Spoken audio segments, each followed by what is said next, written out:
அனைவருக்கும் வணக்கம். கேரளா ஆலப்புழால ஒரு முதியவர் இறந்த நிலையில கிடக்குறாரு. போலீஸ் விசாரணையில ஒரு திடுக்குழு தகவல் வெளியா இருக்கு. அது என்னன்னா, வீட்டு பக்கத்துல இருக்க சிறுமி, அந்த சிறுமியோட வயது சிறுமி 8வது தான் படிக்கிறாங்க. பிளஸ் அவருடைய 4 நண்பர்கள், சிறார் நண்பர்கள் சேர்ந்து இந்த கொலை சம்பவத்துல ஈடுபட்டதா போலீஸ் தெரிவிச்சிருக்காங்க. இந்த கொலை சம்பவம் எதனாலன்னு பாத்தீங்கன்னா, இந்த சிறுமிக்கு ஐபோன் மீது உள்ள ஆசை, அதே மாதிரி அந்த 4 சிறார்களுக்கு பைக் மீது உள்ள ஆசையால இந்த கொலை சம்பவம் நடந்திருக்கதா போலீஸ் தரப்பு சொல்றாங்க. அந்த முதியவருக்கு வீட்டுல பீரோல இருந்து 9 சவரன் நகையையும் திருடிட்டு போய் இவங்களுடைய பிளான் ஐபோன் அப்புறம் அந்த லக்ஸுரி பைக் வாங்குறதா இருந்ததாகவும் போலீஸ் தரப்பு விளக்கம் கொடுத்திருக்காங்க.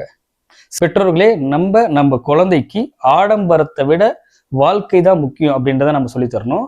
உதாரணம் சொல்ல போனா, இப்ப 2வது படிக்கிற பசங்க, 3வது படிக்கிற சின்ன பெண்கள் கூட ஐபோன் அப்படின்றாங்க. அந்த ஐபோனை பத்தி அந்த பசங்களுக்கு எப்படி தெரியும்?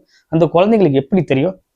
பெற்றோர்கள் ஆடம்பரத்தை குழந்தைகிட்ட புகுத்துறாங்க. என்கிட்ட ஐபோன் இருக்கு, அதே மாதிரி ஐபோன் வச்சாதான் லக்ஸரி, அதே மாதிரி இந்த பைக் வச்சிருந்ததா லக்ஸரி, இந்த கார் வச்சிருந்ததா லக்ஸரின்னு சொல்லி சின்ன வயசுல இருந்து குழந்தைகிட்ட ஆடம்பரத்தை புகுத்துறாங்க. அதனால அந்த குழந்தைங்க என்ன பண்றாங்க, கிடைக்காத பட்சத்துல, வீட்டுல கேட்டு கிடைக்காத பட்சத்துல இது மாதிரி சம்பவத்துல ஈடுபடுறதா இப்ப அதிகமா வழக்கமாயிட்டு இருக்கு. முடிந்த அளவுக்கு பெற்றோர்கள் குழந்தைகிட்ட ஆடம்பரம் எவ்வளவு முக்கியமோ அதை விட மனிதர்களுடைய வாழ்க்கை, அதாவது உயிர் ரொம்ப முக்கியன்றதை சொல்லிக் கொடுக்கணும்.